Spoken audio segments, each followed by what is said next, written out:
내 가면 없.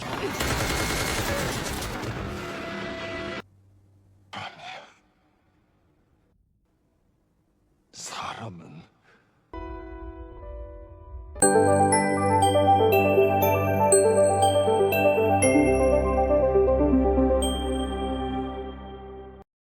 Cerita dilanjutkan dengan pengungkapan bahwa Kongsuk ternyata masih hidup, meski sebelumnya kita mengira ia tewas tertembak. Tentara Merah yang ternyata adalah Nul menyelamatkannya dan menyuruh Kongsuk berpura-pura mati, lalu menandai peti matinya. Sementara itu, Gihun dibawa kembali ke tempat peristirahatan para peserta. Nenek Gemja bersyukur karena Gihun masih hidup, meski dalam keadaan pingsan. Pada episode ke-7 musim kedua, salah satu anak buah Junho dibunuh dan jasadnya dibuang ke laut oleh Kapten Park. Keesokan harinya, para peserta menyadari bahwa orang itu telah menghilang. Kapten Park menduga ia terjatuh ke laut saat mabuk, apalagi malam sebelumnya terjadi hujan deras dan gelombang laut sedang tinggi. Salah satu rekan Junho menyarankan agar mereka meminta bantuan penjaga pantai dan fokus mencari lokasi pulau tempat permainan itu berlangsung. Tak lama kemudian, Gihun terbangun dari pingsannya. Ia merasa bersalah karena kematian teman-temannya terjadi akibat tindakannya yang sok menjadi pahlawan. Saat sedang merenung, uang dalam tabungan permainan terus bertambah, menandakan jumlah peserta yang tewas terus bertambah. Tentara Merah kemudian meminta para peserta untuk memutuskan apakah mereka ingin melanjutkan permainan atau tidak. Gihun, yang diliputi emosi, marah dan meminta Tentara Merah untuk langsung membunuhnya saja. Ia menganggap bahwa dirinya sudah kalah dan mereka sudah menang. Sementara itu, Yong-il alias Pronman terlihat menyaksikan Gihun dari balik layar. Tak lama kemudian, ia menerima telepon dari Kapten Park, yang ternyata adalah salah satu kaki tangannya. Pronman memerintahkan Kapten Park untuk membunuh semua orang, termasuk adiknya sendiri, Detektif Junho. Jika situasi semakin memburuk, Gihun, yang sudah kehilangan semangat, tidak lagi peduli terhadap permainan. Mereka kemudian memungut suara dan hasilnya permainan tetap dilanjutkan karena mayoritas memilihnya. Tim yang setuju permainan dilanjutkan, menuduh Gihun hanya berpura-pura untuk memancing peserta lain memberontak, lalu menghabisi mereka. Ia bahkan dianggap sebagai mata-mata dari timnya sendiri, dan sikap emosionalnya dinilai hanya akting belaka. Di sisi lain, Nul berpura-pura menyerahkan jasad Kongsuk kepada komplotan pencuri organ agar ia bisa dipercaya. Namun sesampainya di sana, ia menembak semua anggota komplotan dan memaksa dokter bedah yang ada di tempat itu untuk mengobati luka Kongsuk. Kembali ke tempat peristirahatan, Ibu Gemja mencoba menghibur Gihun. Ia tahu bahwa Gihun hanya ingin menyelamatkan semua peserta dan menghentikan permainan dengan menghukum para penjahat. Karena itu, ia mendorong Gihun untuk makan dan memulihkan tenaganya. Namun, Gihun mengabaikan perkataannya dan hanya terpaku melihat Deho yang sedang makan dengan lahap. Malam harinya, Wheosok memberitahu Junho bahwa pada malam hilangnya rekan mereka, ia melihat Kapten Park juga terbangun dan memegang obeng. Ia curiga bahwa Kapten Parklah yang membunuh rekan mereka dan diam-diam menghalangi upaya pencarian. Namun, Junho tidak percaya karena selama ini Kapten Park terlihat banyak membantunya. Keesokan harinya, Junho melanjutkan pencarian bersama timnya, namun kali ini tanpa Wheosok. Wheosok memilih untuk menyelidiki latar belakang Kapten Park karena ia merasa ada sesuatu yang mencurigakan dari sang kapten. Dalam penyelidikan ini, ia dibantu oleh seorang temannya. Sementara itu, Kapten Park mempertanyakan ketidakhadiran Wheosok dalam misi kali ini. Junho pun berbohong dengan mengatakan bahwa Wheosok memiliki urusan mendesak. Namun, Kapten Park justru memanfaatkan kesempatan itu untuk menjelekkan Wheosok di hadapan Junho. Singkat cerita, tibalah saatnya bagi mereka untuk memainkan permainan keempat. Saat menuju arena, mereka melihat jasad teman-teman mereka yang sempat memberontak digantung di atas. Itu menjadi peringatan keras, beginilah hukuman bagi peserta yang mencoba menghentikan permainan dengan cara yang salah. Mereka pun memasuki arena permainan baru yang dinamakan Kucing dan Tikus. Dalam permainan ini, peserta dibagi menjadi dua tim tikus, berbaju biru, dan tim kucing, berbaju merah. Tim tikus diberi waktu 2 menit untuk bersembunyi sebelum tim kucing mulai mengejar mereka. Tugas tim kucing adalah membunuh tim tikus. Sayangnya, Ibu Gemja dan putranya, Yongsik, terpisah tim. Yongsik masuk ke tim merah, sementara ibunya masuk ke tim biru. Tim biru dibekali kunci untuk membuka pintu-pintu tempat persembunyian dan bisa menang jika berhasil menemukan pintu keluar. Sementara itu, tim merah dibekali pisau tajam yang cukup mematikan untuk membunuh lawan mereka. Menjelang permainan dimulai, peserta diberikan kesempatan untuk bertukar tim secara sukarela. Yongsik mencoba bertukar dengan ibunya karena ia tahu ibunya tidak sanggup membunuh siapapun. Begitu pula Myunggi, yang ingin bertukar dengan Junhee karena tahu kekasihnya itu tak mungkin bisa membunuh. Myunggi bahkan berjanji akan melindungi Junhee dan bayi mereka. Sementara itu, Daeho merasa terganggu karena terus-menerus ditatap Gi-hun. Ia curiga Gi-hun ingin membalas dendam. Daeho tahu, Gi-hun marah karena dalam pertarungan sebelumnya, Daeho memilih bersembunyi dan kembali tanpa membawa cadangan peluru. Namun menurut Daeho, kesalahan sebenarnya ada pada Gi-hun yang menghasut teman-temannya untuk memberontak, sehingga mereka semua tewas. Permainan pun dimulai. Tim biru lebih dulu memasuki arena untuk bersembunyi. 2 menit kemudian, tim merah mulai masuk dan memburu mereka. Pak Tua Jongde menyarankan agar tim biru berpencar dan masing-masing mencari jalan keluar. Siapapun yang menemukannya lebih dulu harus berteriak dan membantu anggota tim lainnya untuk keluar bersama-sama. Di tengah pencarian, Junhee mulai merasakan sakit pada perutnya. Ia dibantu Ibu Gemja dan Hyunju untuk tetap bertahan dan bergerak bersama. Sementara itu, Gi-hun, yang berada di tim merah, diliputi amarah dan bersiap mengejar serta memburu para anggota tim biru dengan penuh dendam. Setelah dokter berhasil menyelamatkan Ki-suk, Nul langsung menembak dokter tersebut. Ia kemudian menyuruh Ki-suk mengenakan seragam tentara merah dan pergi bersamanya. Sementara itu, permainan masih terus berlangsung dalam ketegangan. Tim biru harus bersembunyi dari kejaran tim merah yang memburu mereka dengan pisau. Dukun Sanyo dipercaya oleh para pengikutnya untuk menemukan jalan keluar, namun mereka hanya berputar-putar di tempat yang sama. Di sisi lain, Hyunju menyadari bahwa pintu-pintu yang tersebar di arena memiliki lubang kunci yang berbeda. Beruntung, ia bersama Ibu Gemja dan Junhee yang masing-masing memegang kunci berbeda, sehingga mereka bisa mencoba lebih banyak pintu. Sementara itu, Gi-hun terus memburu Daeho. Menurutnya, Daeho tetap bersalah karena telah mengkhianati mereka saat pemberontakan sebelumnya. Dalam pengejaran itu, seorang anggota tim merah hendak membunuh salah satu dari Hyunju, Ibu Gemja, atau Junhee. Namun, Hyunju tidak tinggal diam. Ia membunuh anggota tim merah itu untuk melindungi teman-temannya. Di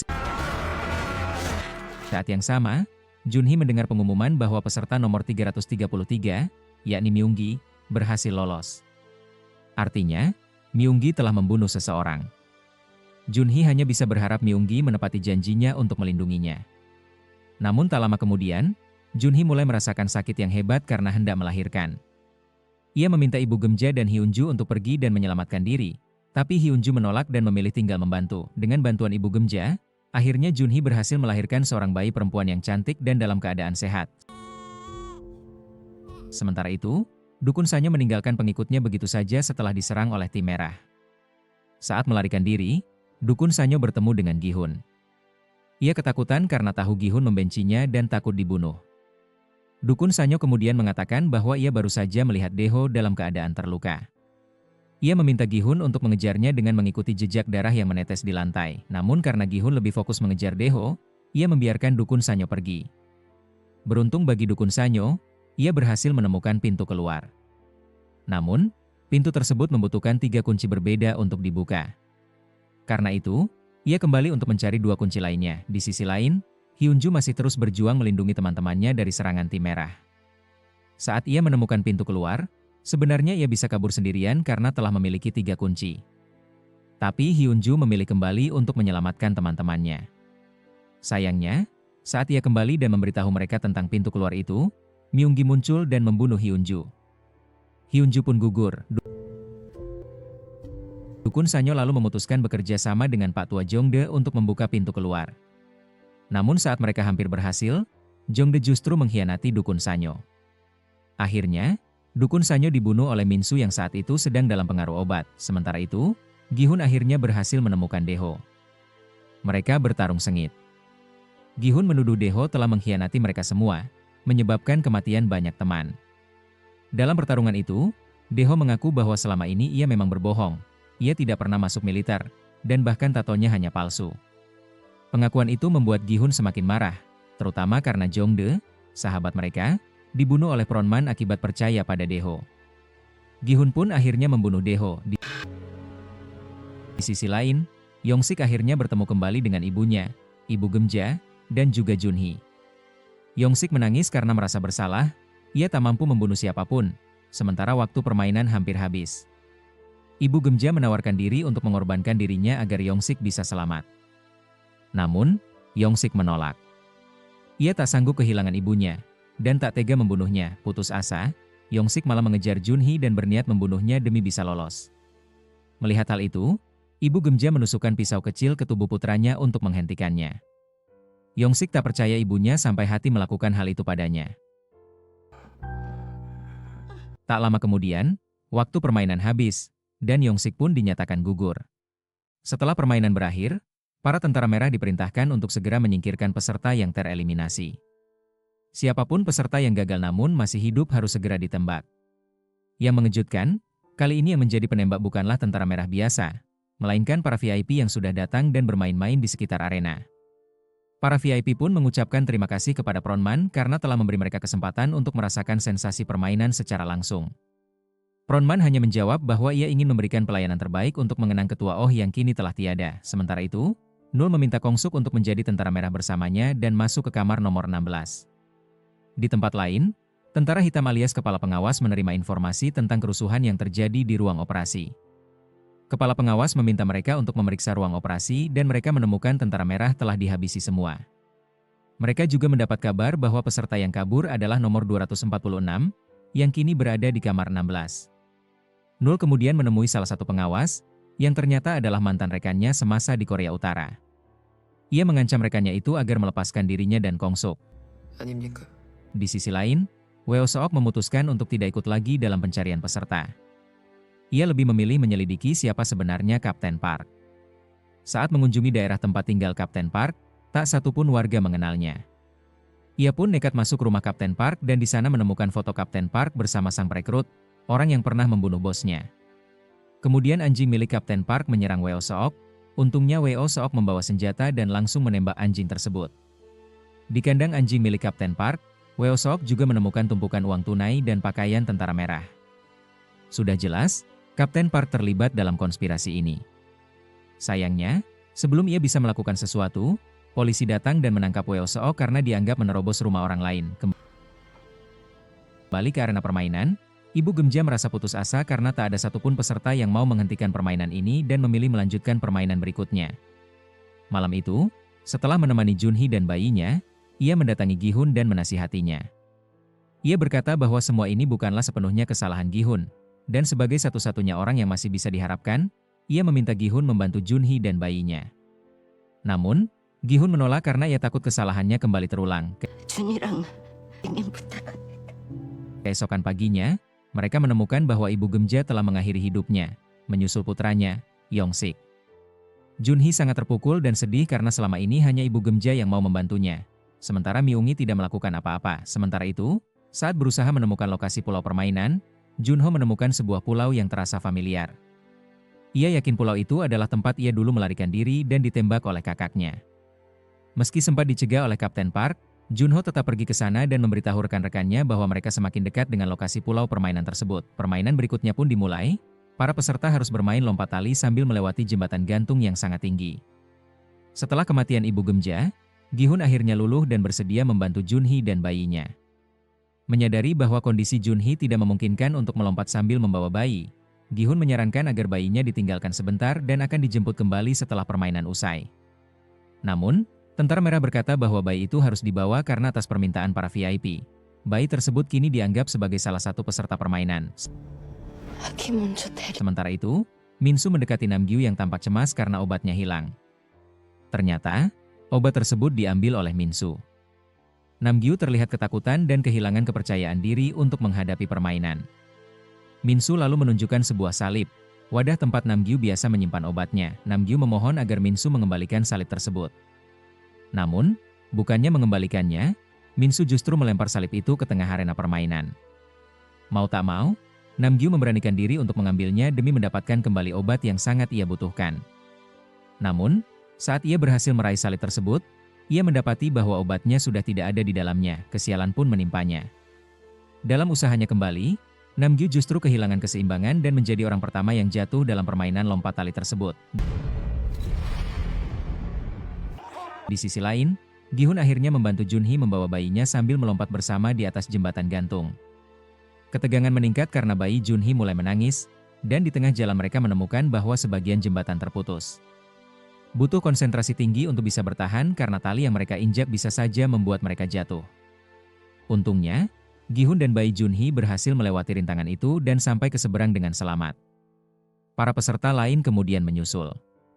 Namun, bukannya saling membantu, salah satu peserta yang berhasil melewati permainan justru mendorong peserta lain hingga jatuh ke bawah.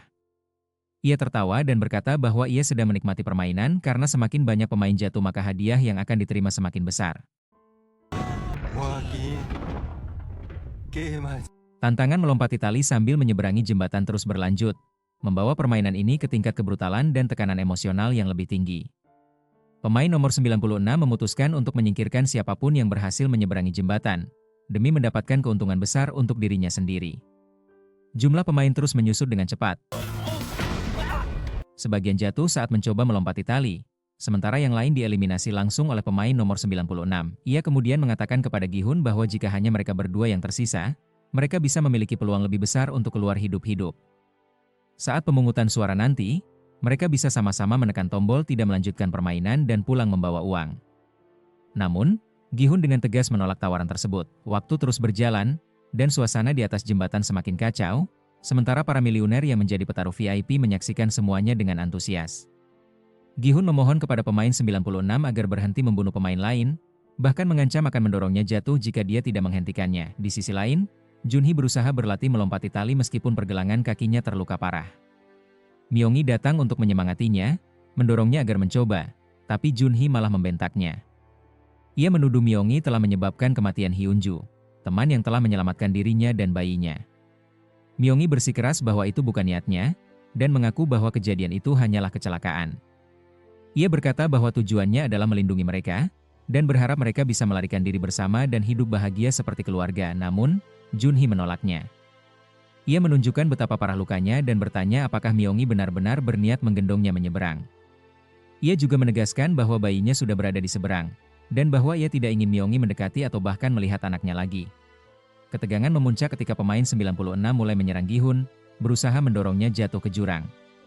Dalam pergulatan itu, Gi-hun berhasil menusuk mata pemain 96 dan mendorongnya kembali ke jembatan. Tepat saat itu, ayunan tali menghantam pemain 96 dan melemparkannya ke dalam jurang, mengakhiri nyawanya di permainan ini. Kini, Gi-hun menghadapi tantangan besar, menemukan Junhee dan membantunya menyeberang dengan selamat. Junhee bangkit, dan Gi-hun berteriak agar ia tetap di tempat, karena ia akan menjemputnya. Namun Junhee membalas dengan teriakan, mengatakan bahwa Gi-hun tidak perlu kembali karena hanya akan membahayakan dirinya sendiri dan membuat bayinya tidak terlindungi. Dengan suara penuh tangis, Junhee memohon agar Gi-hun bersedia mengambil tanggung jawab untuk merawat anaknya. Di saat itu juga, Junhee mengambil keputusan paling menyakitkan. Ia melompat dari atas dan mengakhiri hidupnya seketika. Di tempat lain di pulau itu, Gyeong-sok dan Noeul tengah berusaha melarikan diri. Sementara itu, sebagian para miliuner menganggap keputusan memasukkan bayi ke dalam permainan adalah langkah cerdas, meski sebagian lainnya menentang keras. Pemimpin mereka menyatakan bahwa bayi itu akan menjadi pemain nomor 222 pada putaran berikutnya, menggantikan posisi ibunya. Ia menambahkan bahwa jika bayi itu ikut bermain, maka pemungutan suara dan permainan akan menjadi jauh lebih menarik. Beberapa saat kemudian, dua pemain berdebat tentang rencana menekan tombol tidak bermain pada ronde berikutnya agar uang hadiah bisa dibagi rata dengan jumlah yang lumayan untuk semua pemain. Namun, percakapan mereka terhenti saat para penjaga datang dan mengumumkan bahwa kini hanya tersisa 9 pemain. Jumlah hadiah pun meningkat drastis. Masing-masing akan mendapatkan lebih dari 4 miliar won. Para pemain protes dan bersikeras bahwa mereka hanya 8 orang. Namun para penjaga menjelaskan bahwa bayi kini dihitung sebagai pemain tambahan. Hal itu membuat Gi-hun berada dalam posisi sulit, karena kini semua pemain mulai mengincar sang bayi dan tampaknya berniat menyingkirkannya. Beruntung, para penjaga segera turun tangan dan menghentikan mereka. Sementara itu, Wasok yang masih dikurung mengatakan kepada polisi bahwa Kapten Park adalah pemimpin dari sebuah organisasi kriminal. Ia juga mengaku bahwa semua bukti kejahatannya disimpan di rumah Kapten Park, namun, polisi terlihat tidak percaya dengan ucapan Wasok. Ia menganggap kostum yang ditunjukkan terlihat kekanak-kanakan, dan siapapun bisa saja menyembunyikan uang di dalam koper. Sebagai tanggapan, Wasok menunjukkan foto Kapten Park yang berdiri di samping pria perekrut peserta permainan. Meski begitu, polisi tetap meragukan karena sang perekrut tak memiliki catatan kriminal, kecuali satu pelanggaran ringan, sementara Wasok justru memiliki banyak catatan kriminal. Mendengar itu, polisi akhirnya memutuskan untuk menelepon Kapten Park dan memberitahunya tentang kejadian yang terjadi di rumahnya, termasuk dugaan Wasok yang menerobos masuk ke rumah Kapten Park. Tak lama setelah itu, Kapten Park menghubungi seorang kapten lain yang berjaga di wilayah terdekat, dan memperingatkan bahwa identitas mereka telah terbongkar. Dengan cepat, Wasok berhasil merebut kembali ponsel miliknya yang sebelumnya disita polisi. Ia langsung menelepon Junho dan mengungkapkan semua yang ia ketahui tentang Kapten Park serta apa yang ia temukan di rumahnya. Tepat saat itu, Junho mendengar suara tembakan. Kapten Park ternyata sedang menembaki orang-orang di kapal. Junho segera berlindung dan mengambil beberapa anak panah. Ia menembakkan satu dan berhasil melukai Kapten Park, sampai akhirnya harus meregang nyawa. Sebelum meninggal, Kapten Park menolak untuk mengungkap lokasi pulau permainan. Namun ia mengakui bahwa dirinya pernah menyelamatkan Junho karena diperintahkan oleh seseorang. Beberapa saat kemudian, Kapten Park pun menghembuskan napas terakhir. Sementara itu, menjelang permainan final, sisa pemain dijamu dengan hidangan yang istimewa termasuk bayi Junhee yang diberikan sebotol susu. Seorang penjaga membocorkan permainan yang akan dimainkan, nantinya mereka diizinkan memilih siapa yang akan dieliminasi. Minimal 3 pemain harus dieliminasi, tetapi mereka boleh memilih lebih banyak jika menginginkannya. Pengumuman mengejutkan ini langsung mengubah seluruh dinamika permainan yang awalnya ingin berhenti bermain menjadi tetap melanjutkan permainan. Para pemain mulai bersekongkol, memilih siapa yang akan disingkirkan lebih dulu. Beberapa saat kemudian, pemungutan suara kembali digelar. Mayoritas suara berasal dari kelompok lingkaran, yang secara bulat memutuskan untuk melanjutkan permainan. Sebuah aliansi gelap terbentuk di antara 6 pemain yang sepakat menargetkan Gi-hun, Bae Junhee, dan Min-soo, yang mereka tuduh sebagai pecandu narkoba di atas kapal. Salah satu penyintas bersama Junho menyusun rencana untuk mencari tahu lokasi pulau permainan, yakin bahwa masih ada waktu untuk menghentikan semuanya. Junho punya teori bahwa pulau itu berada di lokasi yang justru dulu pernah dikatakan tidak mungkin oleh Kapten Park, dan karena alasan itulah ia yakin lokasi itu justru yang paling masuk akal. Sementara itu, terungkap bahwa Gyeong-suk dan Noeul berusaha melarikan diri. Pemimpin permainan, yang tahu alasan Noeul membantu Gyeong-suk, mengancamnya secara langsung. Dalam tekanan itu, Noeul terpaksa meninggalkan Gyeong-suk di kapal dan kembali ke pulau. Ia terpaksa menurut karena pemimpin mengancam akan mencelakai putri Gyeong-suk yang tengah dirawat di rumah sakit karena kanker. Kembali ke tempat permainan, seorang penjaga menghampiri Gi-hun di saat semua peserta sedang tidur. Gi-hun dipanggil oleh pemimpin permainan alias frontman. Di ruangannya, pemimpin itu mengungkapkan identitas aslinya dan memberikan sebilah pisau kepada Gi-hun. Ia menawarkan kesempatan kepada Gi-hun untuk membunuh semua pemain yang tersisa dan keluar sebagai pemenang tunggal dari permainan. Frontman lalu menanyakan apakah Gi-hun masih mempercayai manusia setelah menjalani permainan ini. Gi-hun pergi tanpa menjawab apapun. Di sisi lain, Noeul berhasil menyusup kembali ke dalam fasilitas permainan. Ia masuk diam-diam melalui ventilasi dan merayap melewati lorong-lorong sempit sampai tiba di ruang atasan tempat ia dulu bekerja. Sementara itu, di asrama, semua pemain sedang tertidur pulas, tampaknya dibius. Dalam kesunyian yang mencekam, Gi-hun menggenggam pisau di tangannya. Ia dihadapkan pada pilihan, membunuh para pemain saat mereka tak berdaya. Di bawah pengawasan langsung sang pemimpin, Gi-hun melangkah maju, menuju pemain nomor 100. Ia mengangkat pisau hanya beberapa inci dari leher pemain itu. Namun tiba-tiba, ia terdiam. Sebuah memori menyeruak di kepala frontman, di mana dulunya ia sebagai pemain diberikan pisau oleh ketua Oh untuk mengakhiri permainan dengan diam-diam membunuh semua pemain sehingga ia memenangkan permainan tersebut. Sementara itu Gi-hun yang ingin menusuk pemain 100, tiba-tiba muncul satu sosok, Sebok, pemain nomor 67 dari permainan sebelumnya. Sosok Sebok muncul dalam bayangan Gi-hun, seolah mengingatkannya akan siapa dirinya sebenarnya dan alasan mengapa ia telah berjuang sejauh ini. Dipenuhi oleh emosi, Gi-hun menarik kembali pisaunya dan memutuskan untuk tidak melanjutkan perintah yang diberikan. Ia kembali ke tempatnya semula, tanpa terguncang. Dari atas, sang pemimpin mengawasinya dengan campuran kekecewaan dan rasa sedih. Sementara itu, Noeul menunggu atasannya keluar dari ruangannya, lalu menghadangnya sambil mengacungkan pistol.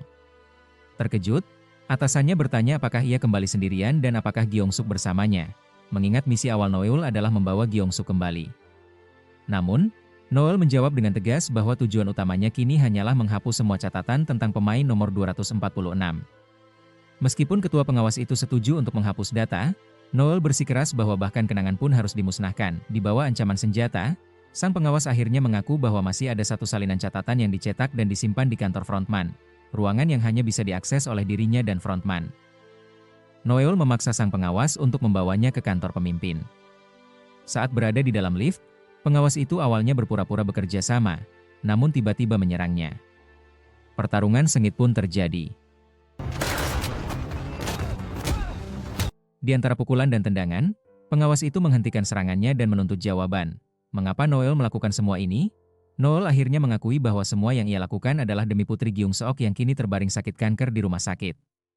Ia yakin, jika Gyung Seok meninggal, gadis kecil itu juga tidak akan bertahan.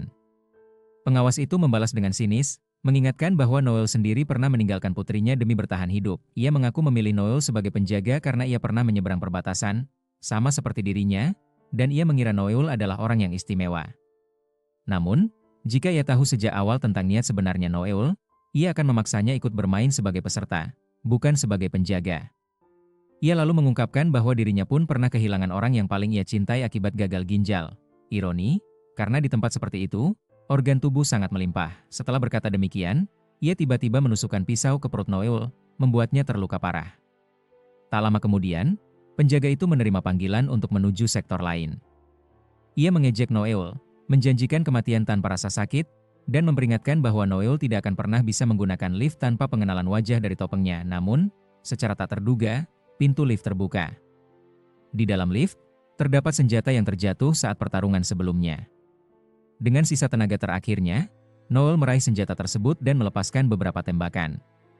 Pengawas itu pun tumbang dan tewas di tempat.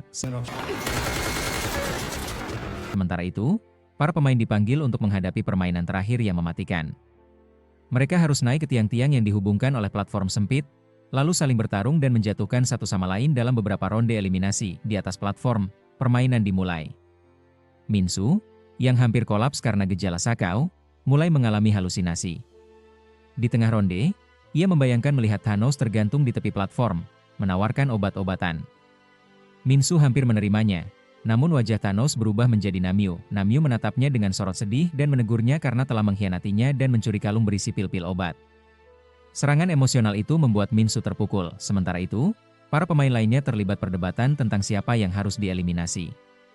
Banyak dari mereka sepakat bahwa Bai, yang sebelumnya dianggap telah meninggal namun kini kembali sebagai pemain nomor 222, seharusnya dikeluarkan. Mereka menganggap keberadaannya tidak adil karena Bai itu tidak bisa membuat keputusan dan dianggap tak berguna dalam permainan. Mereka mencoba meyakinkan Gi-hun bahwa melindungi Bai itu sudah tidak masuk akal. Mereka berkata bahwa Bai itu kini yatim piatu dan tidak lagi memiliki peran apapun. Namun, Myongi membela Gi-hun. Ia mengatakan bahwa jika mereka membunuh Bai itu, Gi-hun mungkin akan memberontak atau kabur bersama Bai tersebut, yang justru akan memaksa para pemain lain saling bertarung lebih cepat di ronde berikutnya. Selain itu, Myongi juga menunjukkan bahwa pemain nomor 125, yang jelas-jelas sedang mengalami sakau, justru menjadi ancaman yang jauh lebih besar. Kelompok itu mulai serius mempertimbangkan untuk menyingkirkannya. Mereka lalu mendekatinya dengan sikap yang penuh permusuhan. Pemain tersebut, yang benar-benar bingung, hanya bisa meminta maaf berulang kali sambil berteriak bahwa ia bahkan tidak tahu apa kesalahannya. Akhirnya, Myongi mendorongnya dengan tongkat logam. Dalam detik-detik terakhirnya, ia sempat melihat Semi, rekan setimnya sejak awal permainan. Kemudian, mereka memutuskan bahwa sudah waktunya untuk menyingkirkan Gi-hun dan Bai. Mereka mengusulkan permainan undian sedotan, siapapun yang mendapat sedotan terpendek harus melompat dari platform. Gi-hun, yang mencurigai bahwa semua ini hanyalah jebakan, memilih sedotannya dari kejauhan. Salah satu pemain mencoba mendekat dan mendorong Gi-hun dari platform. Tapi untungnya, pemain itu diikat dalam semacam jaket pengekang darurat oleh teman-temannya, sehingga ia tidak sampai terjatuh. Gi-hun lalu mengeluarkan pisau dan memotong tali yang mengikat pemain tersebut. Namun, tindakan itu membuat beberapa pemain kehilangan keseimbangan dan hampir jatuh. Salah satu di antaranya bahkan hampir tergelincir ke jurang. Gi-hun akhirnya berhasil memojokkan pemain yang berusaha mendorongnya.